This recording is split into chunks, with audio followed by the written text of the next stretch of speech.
Olá a todas, olá a todos. Eu sou o Renato Rovai e este é o Fala Rovai, um programa que vai ao ar de segundas às sextas-feiras, em geral às 9h30 da noite. Na última sexta a gente soltou um pouquinho mais cedo, porque achou que não ia ter necessidade de esperar até as 9h30 para ver se ter fato novo. A sexta estava mais tranquila, mais suave, então a gente resolveu fazer esse movimento para testar hipóteses. Como diria o Ali Camel, aquele do país que não tem racismo, né? Não somos racistas, diria a Ali Camel há um tempo atrás. Perguntem na Globo se eles acreditam nisso hoje. Bom, se você gosta desses nossos programas, você pode assisti-lo tanto no canal do Fala Rovai, como no da Revista Fórum. O canal do Fala Rovai é exclusivo para esse tipo de conteúdo que eu faço aqui gravado. Você se inscreva nos dois, deixe seu comentário, se puder se torne membro. A mídia independente progressista agradece, porque ela também precisa de recursos para poder bancar os seus custos e entregar jornalismo de qualidade a você. O tema de hoje é Ciro Gomes. Eu já venho tentando não falar de Ciro, tal, mas eventualmente é impossível. Hoje é um daqueles dias que você olha para o lado e fala: que temos de notícia política? Assim, relevante, tem a questão da CPI, que vai ser amanhã, tá? Mas do ponto de vista do que pode produzir para o esgarçamento do processo político na centro-esquerda e na esquerda é a entrevista do Ciro. Que entrevista? Uma entrevista que ele deu ao Valor Econômico, longa, em que num determinado trecho ele diz o seguinte: quem vai ter que se explicar agora é o Lula, porque vou para cima dele. Vamos derrotar Bolsonaro e vou propor mudança. Lula é parte central da corrupção. Lula é o maior corruptor da história moderna brasileira e não aprendeu nada, fica na lambança, prometendo a volta de um passado idílico que é mentira. Ciro Gomes. É importante fazer um parênteses antes de começar aqui a refletir sobre a frase em si. Primeira coisa que eu queria fazer, um parênteses, é que o Ciro, que fala isso, já falou coisa muito diferente, por exemplo, a este blogueiro, em 2005, quando eu tive entrevistando para uma capa da revista Fórum, à época a revista Fórum era impressa, e o Ciro fez uma defesa do Lula veemente, disse que o Lula não podia ser acusado daquela trambicagem, que aquilo era molecagem do esquema político, que estava se sentindo derrotado pelo novo modelo que o Lula propunha ao país, e que não existia mensalão, que esse mensalão era uma obra de ficção. Enfim, aquele Ciro de 2005, que deu entrevista aqui o repórter que fala, não falava de grande corruptor. Bom, aí você pode dizer, então o Ciro descobriu isso depois do mensalão, porque a entrevista do mensalão.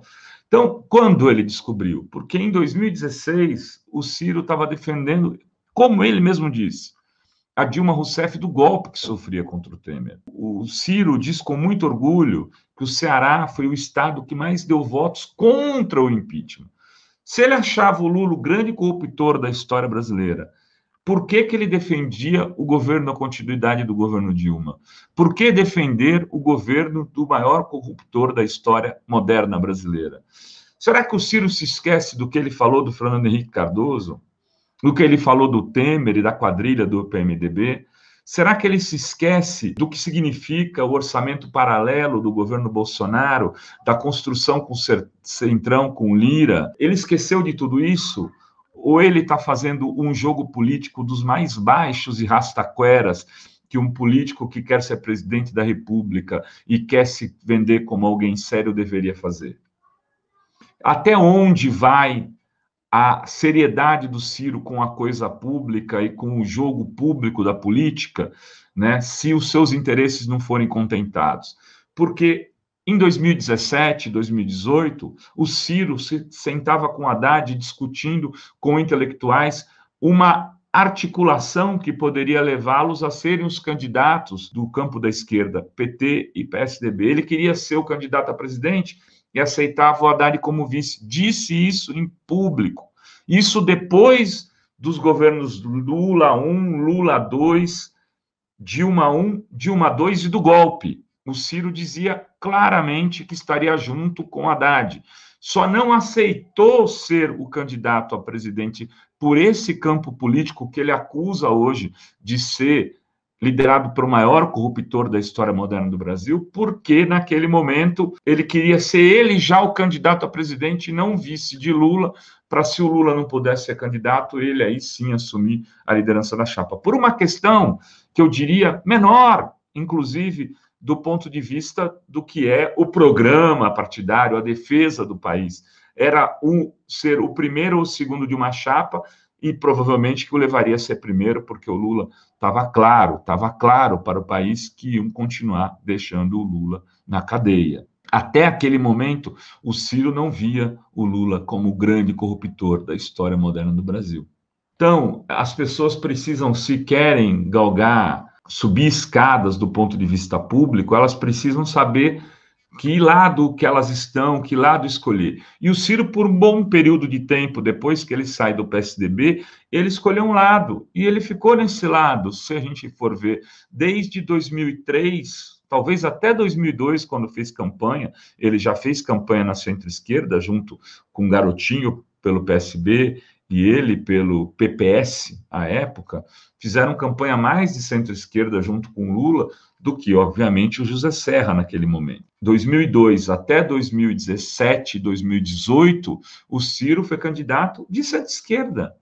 Foram 16 anos, é uma vida. E aí ele volta e dá um cavalo de pau e agora está disputando o DEM. Vejam, disputar o DEM, porque ele quer o DEM de vice.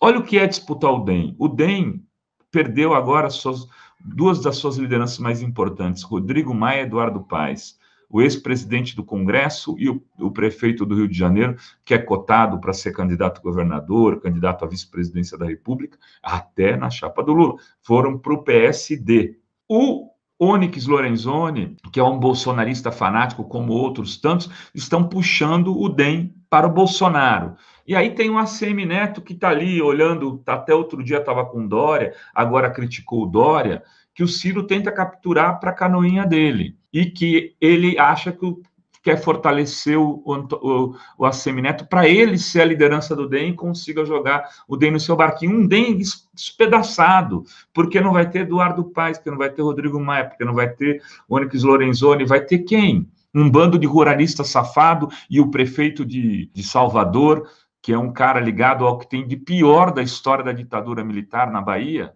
que é o ACM, que é o que tem da tradição mais coronelista possível da história, muito pior que Sarney, Eduardo Paes, Renan Calheiros, que ele diz contestar. É isso que ele quer, isso que é a nova política, isso que vai interpretar esse movimento. Me parece muito pouco o que ele tem a oferecer com essa união com a centro-direita. Será que o PSB vai com ele nesse jeito? Será que ele consegue agregar rede com ele, atacando assim companheiros e pessoas de centro-esquerda? Será que o Contarato não está indo para o PT porque está vendo que se a rede, de repente, vai com o Ciro, ele não quer estar na mesma canoa que um cara que fala isso? Será que a rede se fortalece ou se enfraquece nesse movimento? Se o PSB for com o Ciro, ele vai ganhar algum estado no Nordeste ou ele vai perder os que tem, uma parte dos que tem? Né? O PSB precisa mais ou menos do Lula no Nordeste para ter votos. Quem precisa mais de quem? Essa conta que o Ciro deveria e deve estar fazendo, que ele coloca em desespero e faz cometer esses tipos de ataques que em nada honram um histórico dele por 16 anos na política e em nada contribuem para a construção de um caminho no segundo turno com toda a centro-esquerda, inclusive com parte do centro, para derrotar o Bolsonaro e o bolsonarismo. É uma pena que o Ciro tenha feito essa escolha, é uma pena mesmo, sinto muito. Era isso que tínhamos por hoje, repito aqui o desafio que fiz para que você dê uma curtida, comente e, se possível, se torne membro do canal. Beijos, fez solzão aqui no final do vídeo.